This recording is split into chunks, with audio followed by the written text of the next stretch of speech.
Okey, bismillahirrahmanirrahim. Assalamualaikum warahmatullahi wabarakatuh dan selamat pagi semua. Waalaikumsalam warahmatullahi wabarakatuh. Okey, alhamdulillah, apa khabar semua, sihat Alhamdulillah sihat cikgu. Okey, alhamdulillah. Okey, baik. Sebelum kita memulakan kelas kita pada hari ini, marilah sama-sama kita membacakan Ummul Kitab Al-Fatihah.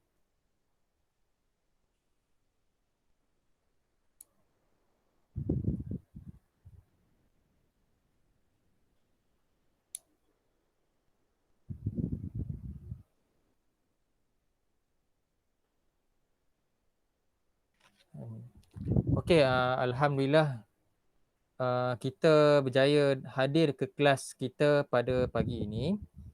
Okey, semua okey ke? Macam mana hari ini, okey? Okey cikgu. Okey. Macam mana mood pembelajaran? Dah sedia? Dah mula cikgu. Dah sedia cikgu. Oh, alhamdulillah. Okey, baik. Seperti yang cikgu bagi tahu dan juga cikgu maklumkan sebelum ini, cikgu ada suruhkan kamu baca serba sedikit tentang topik yang kita akan belajar tentang hari ini, betul? Betul cikgu. Okey. Okey, tapi sebelum kita masuk kepada pada hari ini sebelum kita masuk kepada bab 8 iaitu tentang tamadun Islam dan sumbangan dalam tamadun ini. Okey, kita telah belajar sebelum ini iaitu tentang tamadun juga iaitu tamadun di China. Okey, tamadun China dan juga tamadun India. Okey. Dan hari ini juga kita akan belajar tentang tamadun Islam. Okey, tamadun Islam di mana bab 8 ini merupakan bab yang terakhir untuk pembelajaran kita pada hari ini. Okey, tetapi tak berakhir hari inilah bab 8. Okey. Sebenarnya dia banyak sub tajuk. Okey, bab 8. Cumanya bab 8 ini bab yang terakhirlah. Tapi banyak sub tajuk. Okey. Dalam bab 8 ini kamu akan belajar tentang yang pertamanya ialah tentang latar belakang masyarakat Arab sebelum kedatangan Islam. Okey, sebelum kedatangan Islam. Lepas tu kita akan belajar tentang kemunculan ketokohan Nabi Muhammad, sumbangan tamadun, dan juga dalam bidang sumbangan tamadun terhadap seni bina. Itu dalam bab 8.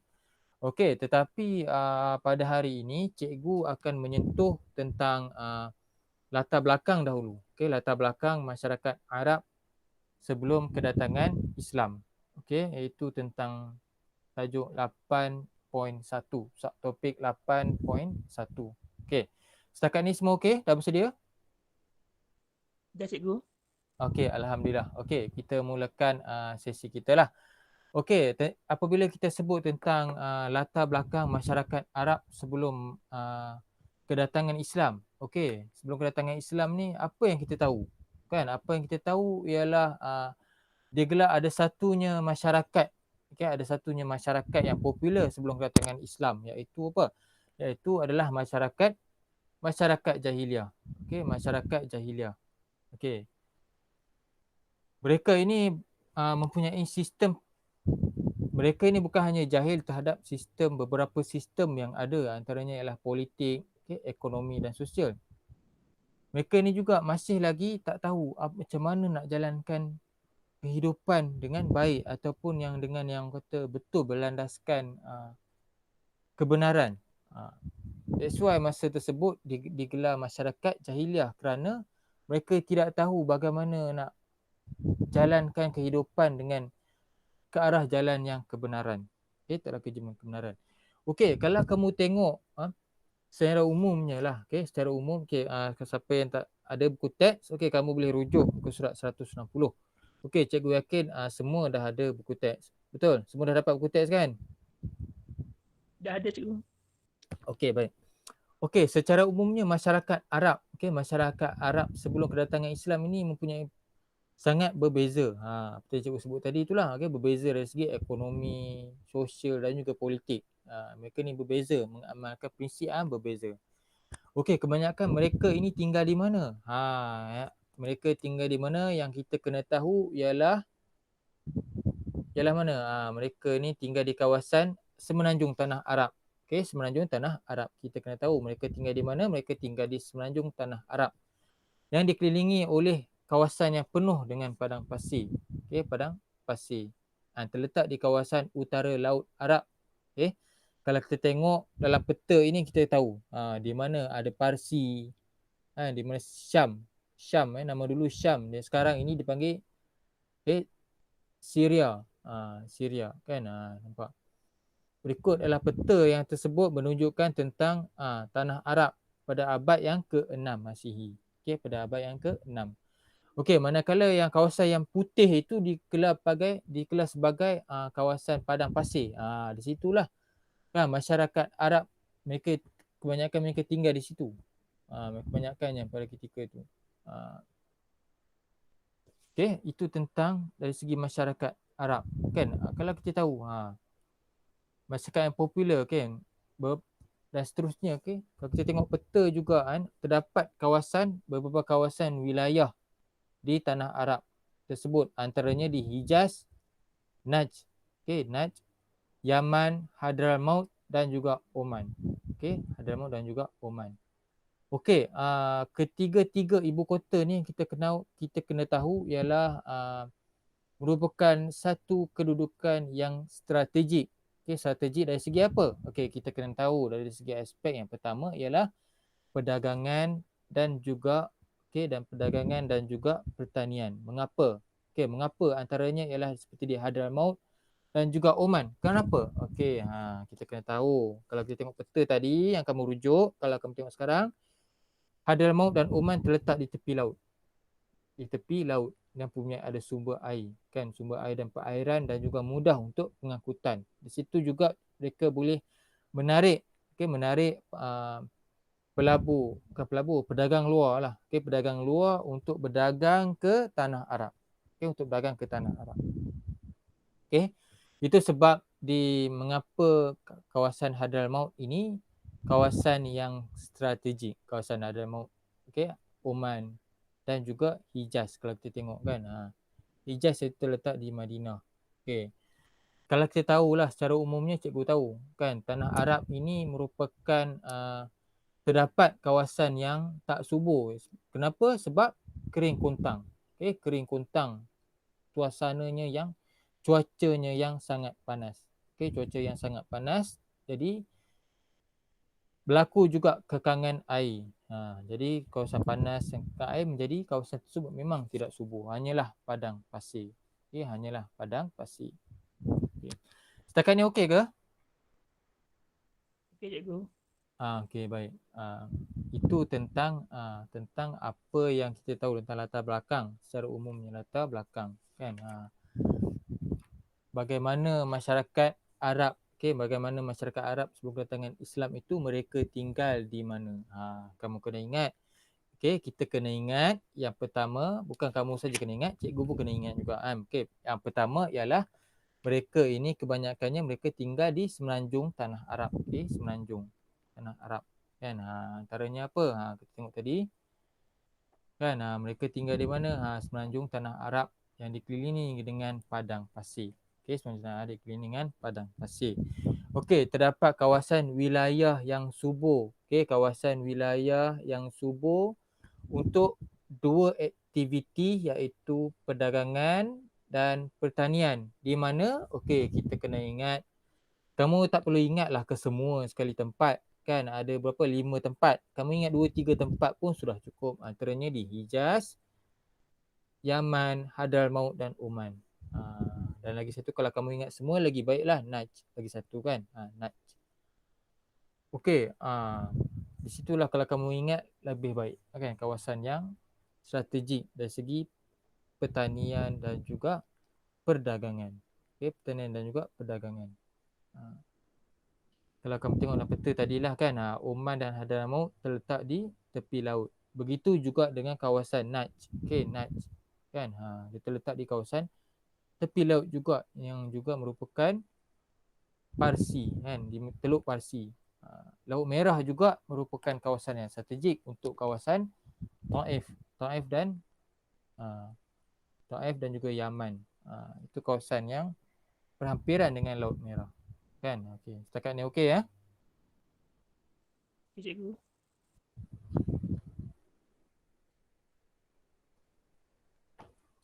Okey, kalau kita tengok juga dalam latar belakang masyarakat ini juga terdapat satu empangan. Okey, terdapat satu empangan yang penting yang terletak di Yaman. Okey, empangan ni apa? Okey, empangan ini juga empangan mengapa keruntuhan empangan ini berlaku, empangan yang membekalkan sumber air lah. Okey, mengapa empangan ini berlaku, keruntuhan empangan ini berlaku? Kerana apa? Okey, ada faktor-faktor tertentu lah kan. Seperti kita tahu, selepasnya keruntuhan empangan ini,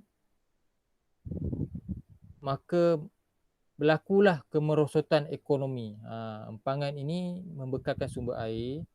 Jadi apabila runtuhnya empangan, maka merosotlah kegiatan ekonomi kan, yang menjejaskan pertanian, yang menjejaskan tanaman pertanian. Kita kena tahu air itulah penting untuk pertanian. Pada mereka ketika itu di Yaman, kegiatan juga mereka menjalankan kegiatan pertanian. Okey, menjalankan kegiatan pertanian. Okey, selain itu juga faktor kehidupan masyarakat. Okey, faktor kehidupan masyarakat yang lemah. Okey, lemah dari segi apa? Dari segi penguasaan ilmu lah. Okey, dari segi penguasaan ilmu, untuk mewarisi ilmu yang ada sebelum ini, mereka tidak warisi. Jadi maka itulah antara selain itu faktor mengapa masyarakat terus mundur. Masyarakat terus mundur. Mengapa? Di situlah menyebabkan mereka tak waris ilmu yang ada pada orang lama sebelum tersebut. Maksudnya kan dia orang ni lah tak waris ilmu. Contohnya ilmu pertanian, mereka tak wariskan. Kan mereka tak belajar daripada orang yang terdahulu. Kan? Di situlah. Disebabkannya mereka gagal untuk mempelajari ilmu yang ada pada orang yang lama, kita panggil bahasa kasarnya lah orang lama lah, orang lama, maka mereka gagal untuk membina empangan yang baru. Okey, empangan yang baru. Maka pada ketika itulah wujudnya zaman kegelapan. Zaman kegelapan di tanah Arab. Okey, maksud ataupun dikenali zaman kegelapan masyarakat Arab. Okey, yang dikenali sebagai zaman jahiliah. Okey, yang dikenali sebagai zaman jahiliah. Okey. Itulah kita tahu mengapa zaman jahiliah kan. Mungkin zaman jahiliah ni orang kata jahiliah lah, jahil kan. Jahiliah maksud apa dia? Jahil kan, jahil. Yang tidak, mereka ni tidak mempunyai apa-apa yang untuk mereka ikut. Sebagai contoh, Nabi tak ada kan, Nabi dan juga Rasul ketika zaman jahiliah tak ada. That's why dia panggil sebelum, itu sebab mengapa dipanggil sebelum kedatangan Islam. Okay. Setakat ni jelas semua macam mana kita tahu tentang tadilah kependudukan dan juga mengapa merosot.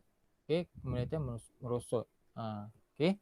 Kalau kamu tengok slide digital cikgu ni, kamu kita tengok masyarakat jahiliah bermaksud berjahil. Mereka tidak mempunyai nabi ataupun kitab suci sebagai petunjuk mereka. Kan? Kalau kita apa dia? Kalau kita apa kitab suci kita? Al-Quran. Betul. Kalau siapa yang tak kata tak ada tu, bahayalah sebenarnya. Kan? Boleh tembak lah tu. Boleh tembak kan? Gurau-gurau. Jangan marah Okey. Dan seterusnya ialah selepas kita tahu tentang latar belakang masyarakat dan juga faktor mengapa kemerosotan berlaku.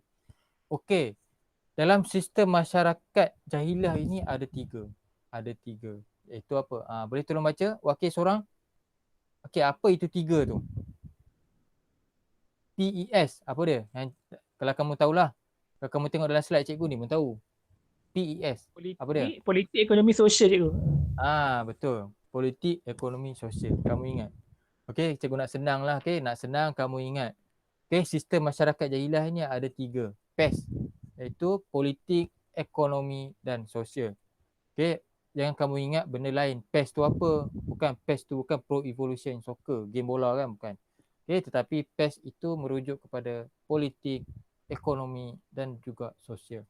Okey, mari kita tengok apa itu tentang politik, apa tentang ekonomi dan juga apa itu yang menyentuh tentang sosial. Okey.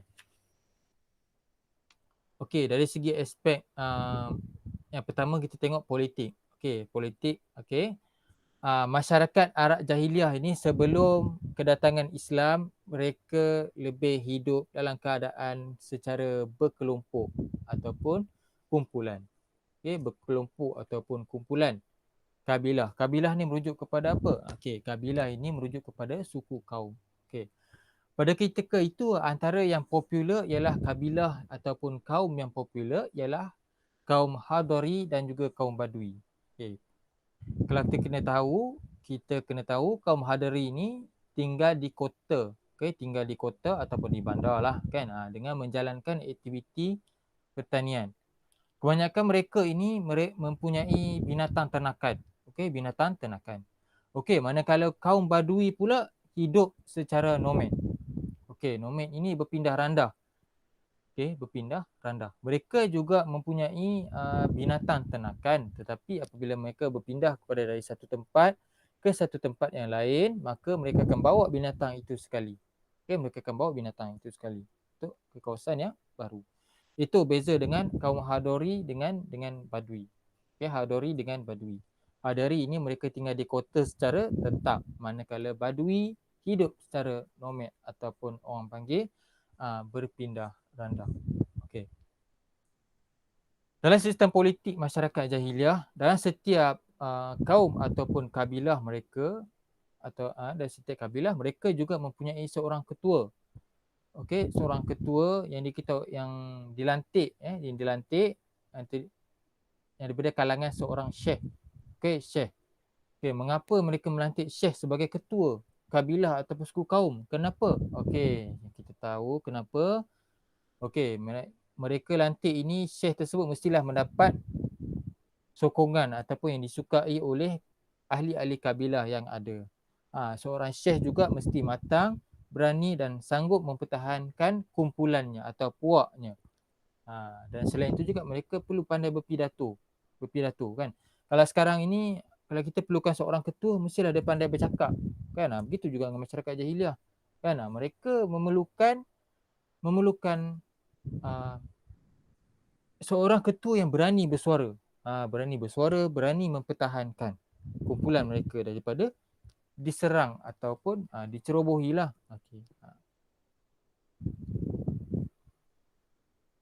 Okey, seperti tahu juga kan, masyarakat jahiliah ini, mereka yang terdiri daripada kabilah-kabilah ini, mereka juga suka bermegah-megah. Okey, mereka suka bermegah-megah antara satu sama lain. Mengapa? Megah-megah ni seperti ni tahulah. Kan bermegah-megah ni orang kata bahasa kampungnya ialah contohnya, aku punya kawasan lagi kuat. Aku punya kawasan popular daripada kawasan sebelah. Kan? Contohnya kalau kita ingat di Taiping. Contohnya kalau kamu banyak tinggal di kawasan mana, di Taman Mewah sekalipun, kan, di Taman Hiasan ke, ataupun di Taiping, kamu cakap Taiping lebih popular berbanding mana? Berbanding Bukit Gantang sebagai contoh lah kan. Bukit Gantang ada apa? Tak ada apa kan. Kamu cakap banyak pokok durian, tak ada mall. Kawasan pusat beli belah Taiping ada, sebab tu Taiping maju. Macam itulah dia bukan lebih megah-megah. Benda kawasan sama je kalau bagi kita. Kan? Bagi mereka ni berpuak-puak. Itulah.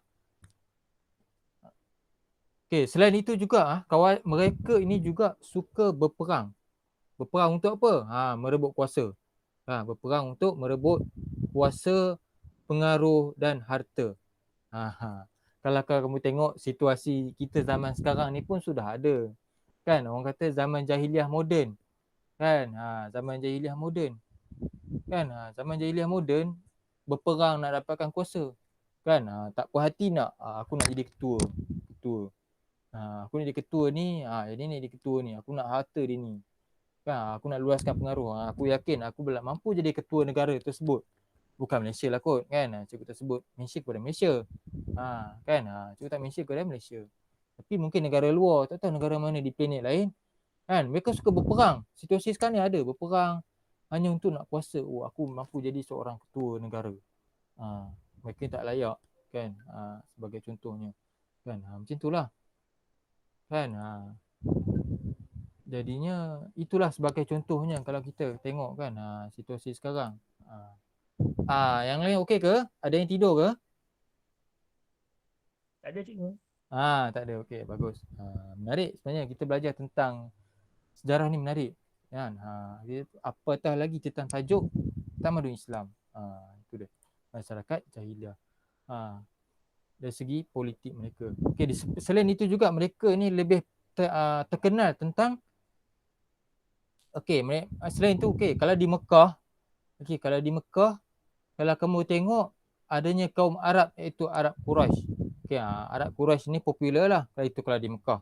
Kan Arab Quraisy. Mekah lah popular. Sebagai contohnya Abraha, Habsyah kan yang ingin menghancurkan Kaabah. Betul. Okey, apa yang kamu tahu tentang Abraha ni? Siapa yang ingat peristiwa Abraha ni? Ingat tak? Tentera bergajah. Betul. Antaranya yang ada peristiwa Abraha ni adanya burung ababil, betul? Betul cikgu. Kan.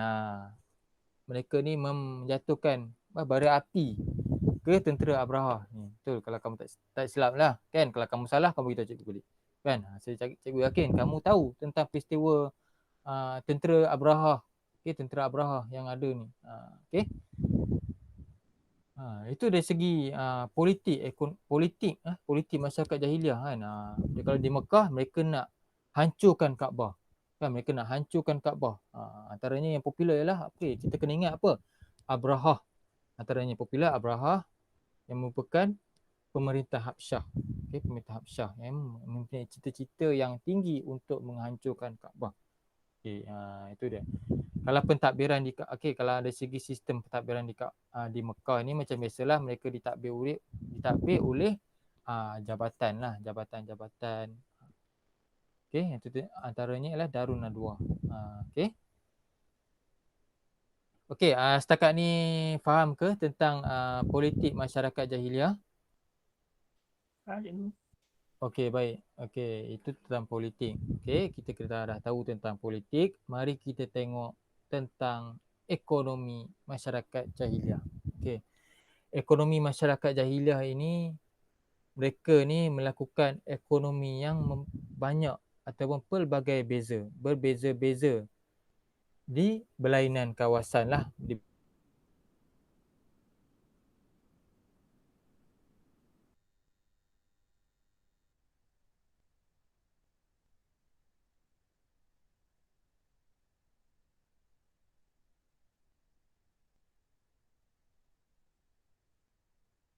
Perairan.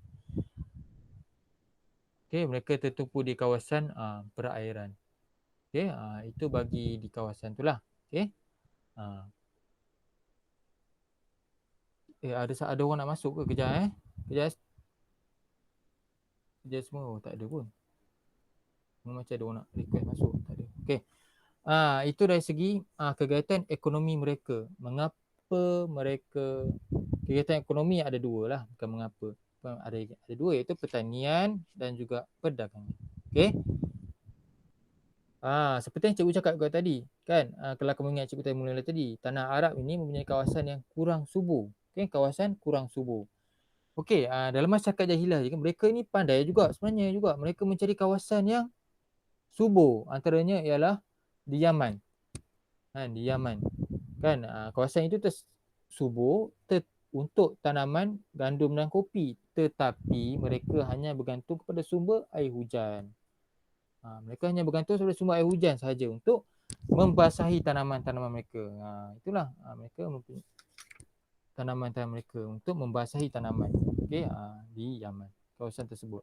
Di tanah Arab seperti tahu kan, tidak semua yang kawasan itu subur. Nampak ni di kawasan kalau kita tengok kan, kalau nampak anak panah. Nampak kan anak panah mouse cikgu ni? Nampak je. Kalau kita tengok anak panah ni nampak. Ni di kawasan tanam kopi, berbukit-bukit. Berbukit-bukit. Okey, itu dari sebagai sistem ekonomi. Nampak. Selain itu ekonomi juga mereka nampak, kita tahu mereka juga, menanam beberapa tanaman di kawasan berlainan juga, itu di Oman. Kali ni di Oman. Okey, di Oman, okey. Mereka menanam sekui. Sekui ni cikgu tak pasti pokok apa. Mungkin pokok herba kot, nampak macam herba-herba kan. Tapi di pokok sekui dan juga dan juga menanam padi. Okey, menanam padi. Selain itu kemenyan. Kemenyan pula ditanam di Hadramaut dan juga Mahra. Beberapa kawasan kita tengok dalam, okey, lepas itu kalau kita tengok kaum Badui. Badui ni kaum Badui seperti yang cikgu terangkan tadi, Badui ni mereka secara nomad kan. Mereka secara nomad, mereka menternak binatang pun secara nomad lah. Mereka berpindah-pindah. Itu dia. Antara binatang yang mereka ada ialah unta, kambing dan biri-biri. Tanaman yang senang untuk mereka pindah. Kan? Kalau tanam ayam macam mana? Kan? Kalau ternak ayam, kan nak bawa bergumbulan lari habis kan. Susah tanam ayam kalau mereka tanam. Mereka tanam benda yang mudah untuk ikat, mereka tarik. Kan? Ikat dan mereka ikut. Itu antaranya. Kan? Mereka tarik dan mereka ikut. Itu bagi inilah kan. Untuk apa, untuk mereka ni, okey, untuk mereka bawa senang ke mana-mana. Begitulah, okey, berpindah randah. Okey, mengapa mereka berpindah randah? Mengapa? Mereka, yang pertama tadi cikgu cakap sumber air. Sumber air dan rumput. Rumput. Sebab itulah mereka berpindah randah. Air dan rumput, mereka nak perlukan sumber. Tanah padang pasir kalau mana ada rumput, mana ada air kan. Kering kuntang. Itulah sebab tu mereka mencari berpindah randah. Okey. Okey. Dalam sistem ekonomi, bagaimana mereka nakkan sesuatu barang. Jika mereka nak, seperti kita tahu, sistem barter lah antaranya mereka gunakan sebagai contoh kan. Mereka menukarkan barang. Sebagai contohnya, mereka nak sebiji kelapa lah katakan. Sebiji kelapa macam tak logik lah kan. Contohnya mereka nak tanaman yang mahal lah. Contohnya sebagai ubi kayu lah katakan, contoh ubi kayu. Okey, contohnya cikgu lah. Okey, cikgu nak beli orang kata apa, cikgu nak beli ubi kayu selonggok. Katakan ubi kayu lah, apa sajalah sayuran selonggok. Jadi cikgu kena bagilah kambing cikgu ni dengan sama harga. Jadi kalau ada lebihan, maka pengusaha sayur ataupun ubi kayu tu kena bagi sumber mereka itu sama dengan harga kambing ataupun unta. Itulah digunakan oleh masyarakat jahiliah. Okey, itu dari segi yang diamalkan lah, antaranya di Badui. Okey, dan seterusnya selepas Badui kita tengok Hadari pula kan. Hadari pula, okey, mereka ini lebih menumpu kepada perdagangan. Okey, perdagangan. Okey, mereka juga memasarkan hasil-hasil pertanian. Mereka juga memasarkan hasil-hasil dagangan. Okey. Hasil dagangan daripada Hadramaut, India. Okey, daripada Hadramaut dan India, dan mereka telah membawanya ke mana? Ke Syam ataupun Syria dan Mesir. Okey. Kita tahulah, okey, masyarakat Hijaz. Okey, pada kita tahu masyarakat Hijaz. Selepas itu kita tahu masyarakat Hijaz ini menjadikan Mekah sebagai pusat dagangan yang baru. Okey, sebagai pusat dagangan yang baru. Okey. Selain itu juga penduduk Hijaz juga membeli barang dari Yaman dan Habsyah, lalu menjualnya di Syam dan Mesir. Itu mereka dari segi sistem ekonomi. Okey, itu dari segi sistem ekonomi. Seterusnya juga, okey, seterusnya kalau kita tengok, mereka ni menjadikan laluan mereka perdagangan lah. Okay, mereka menjadikan laluan sutera. Okay, laluan sutera sebagai laluan perdagangan. Laluan sutera yang terletak, laluan sutera sebagai laluan perdagangan yang dapat menghubungkan para pedagang Arab, China, India dan juga di Asia. Laluan sutera. Itu laluan perdagangan utama. Okey. Dan selain itu juga dari segi aspek kalau kita tengok dalam perniagaan masyarakat jahiliah, okey, mereka ni hanya mementingkan apa? Mereka mementingkan apa? Mereka ni tak jujur. Sebenarnya mereka tak jujur. Mereka ni lebih mementingkan keuntungan. Okey, keuntungan, pengamalan riba, okey, dan juga menipu dalam timbangan. Sebab itulah mereka lebih untung. Kalau orang kata kat sekarang ni situasi, oh dia ni nak untung letak harga apa? Harga Yahudi. Kan? Popular kat dulu kan. Istilah harga Yahudi. Itulah mereka nakkan apa? Mereka nakkan keuntungan. Mereka menipu dalam timbangan. Sebagai contohnya, kamu beli durian. Durian tu sekilo je, padahal beratnya sekilo, kecil kan. Jadi bila dia timbang, uish, apa pasal 3 kilo. Padahal kecil je, besar. Besar buah apple je pun. Kan? Besar buah apple, besar sikit lah orang kata kan. Sedang-sedang. Beratnya sekilo. Asalnya sekilo, tapi kenapa? 3 kilo orang tu kedai timbang. So hati-hati. Hati-hati. Pengajaran daripada masyarakat jahiliah ini. Itu dari segi ekonomi masyarakat. Okey, kamu kena ingat. Okey, kita kena ingat ekonomi masyarakat. Okey, masyarakat jahiliah ni menjalankan kegiatan. Okey. Okey, setakat ni cikgu yakin semua masih boleh teruskan ke? Boleh? Boleh cikgu. Boleh okey, baik. Okey, kita tengok kepada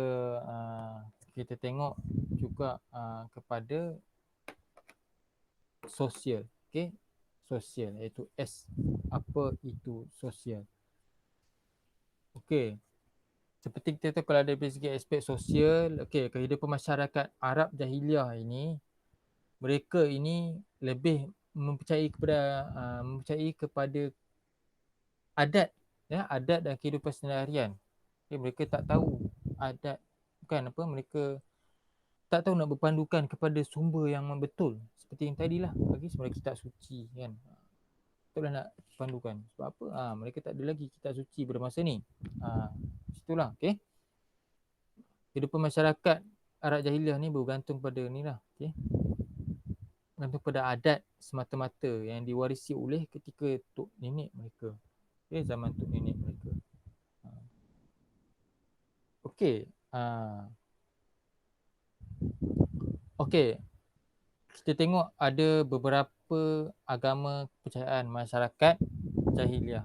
Okey, masyarakat jahiliah. Okey, kita tengok, kalau kita tengok antaranya ialah, okey, yang pertama ialah Watani, yang kedua ialah Majusi, yang ketiga Yahudi, yang keempat Nasrani, yang kelima Animisme, dan yang keenam ialah Hunafa. Okey, apa itu Watani, Majusi, Yahudi, Nasrani, Animisme dan juga Hunafa? Okey, mari kita tengok. Okey. Apa itu Watani? Watani ni mereka menyembah berhala. Okey, mereka menyembah berhala. Antaranya ialah antara individu yang termasuk dalam kepercayaan Watani ni ialah Al-Lata, Al-Uzza, Al-Manat dan juga Al-Hubal. Okay. Seperti kita tahulah, seperti yang kita tahu, sebelum kedatangan Islam ada dah Kaabah, tetapi Kaabah ini dikelilingi oleh banyak berhala.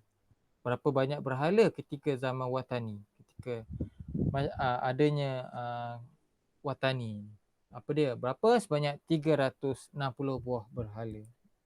Sangat banyak. Okey, sangat banyak.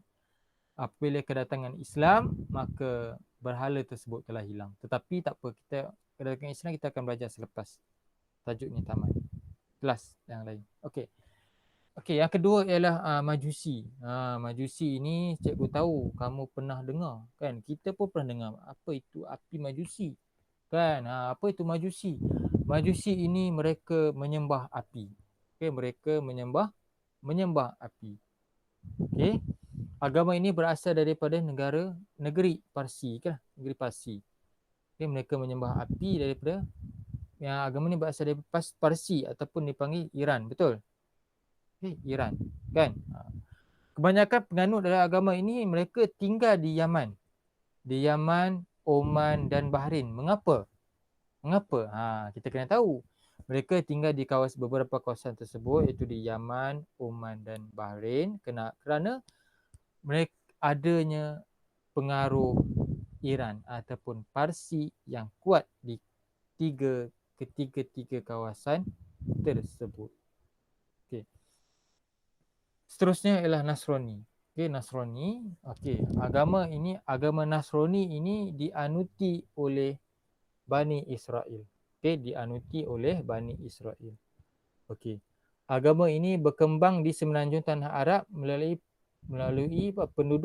dua penduduk iaitu Ghassan dan juga Hira.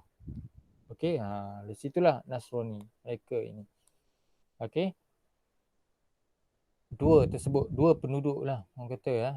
Ghassan dan juga Hira. Itu dari segi inilah okey, perkembangan. Dari segi perkembangan. Okey. Dan seterusnya ialah animisme. Okey, animisme. Okey, apa yang kamu faham tentang animisme? Okey, cikgu yakin kamu pernah dengar animisme. Antaranya seperti bab-bab yang sebelum ini kamu pernah tahu. Okey, animisme ini mereka mengikut kepercayaan alam ghaib dan juga roh. Okey. Jika mereka sebagai contohlah, okey, mereka masuk hutan, mereka tengok wah pokok ini mereka yakinlah pokok ni mampu memberikan tuah ataupun keistimewaan. Jadi mereka jadikan pokok itu sebagai tempat penyembahan mereka. Itu animisme. Okey, itu animisme. Okey. Masyarakat jahiliah juga ada yang masih mengamalkan animisme, bukan hanya kepada masyarakat zaman prasejarah sahaja, tetapi zaman jahiliah juga masih ada. Sekejap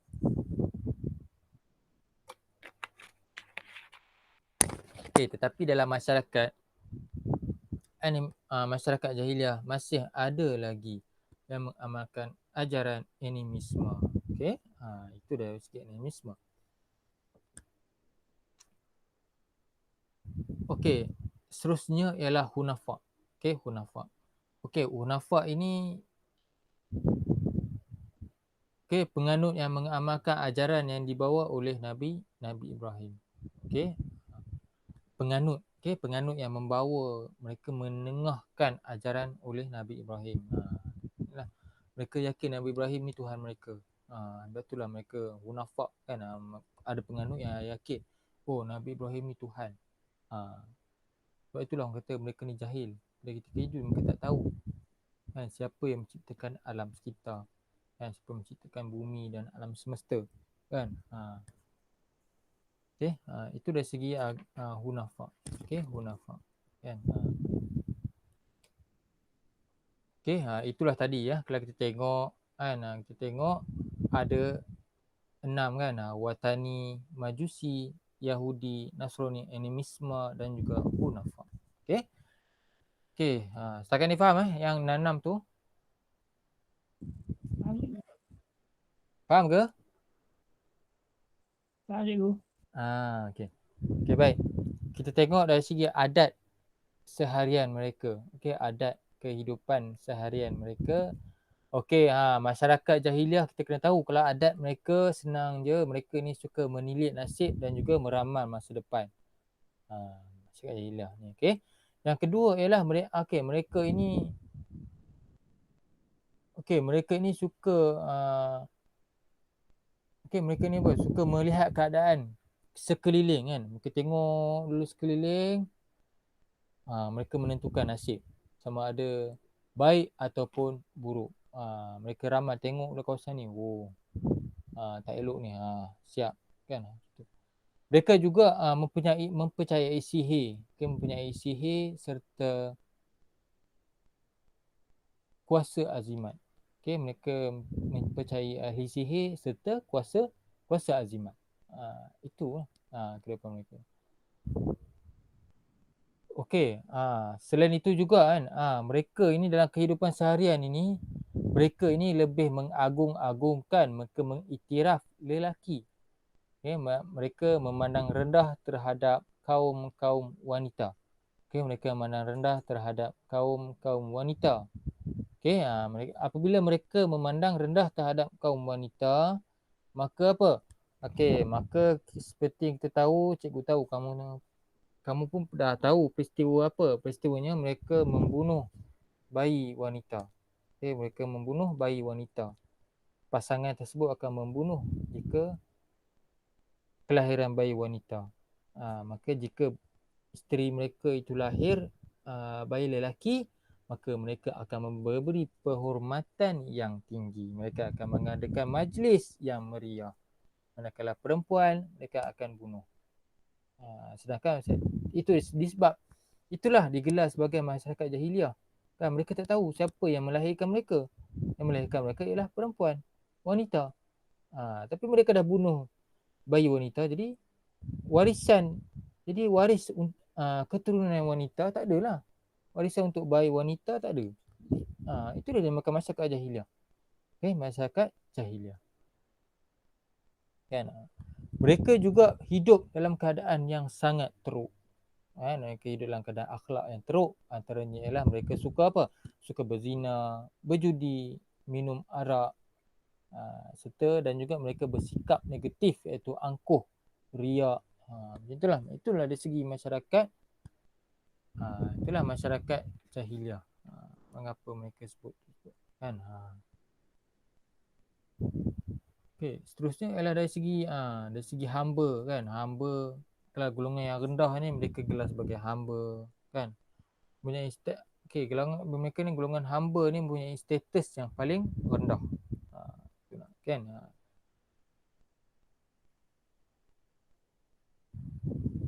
Kan? Setakat ni okey ke? Kan? Okey cikgu. Selain itu juga kan, dalam masyarakat jahiliah juga mereka ni mampu menghadapi kesukaran.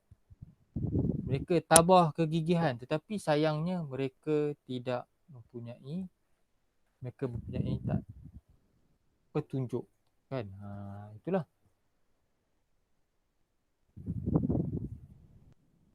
Mereka ni mereka ni kehidupan mereka ada juga kadang-kadang yang teratur, tetapi mereka suka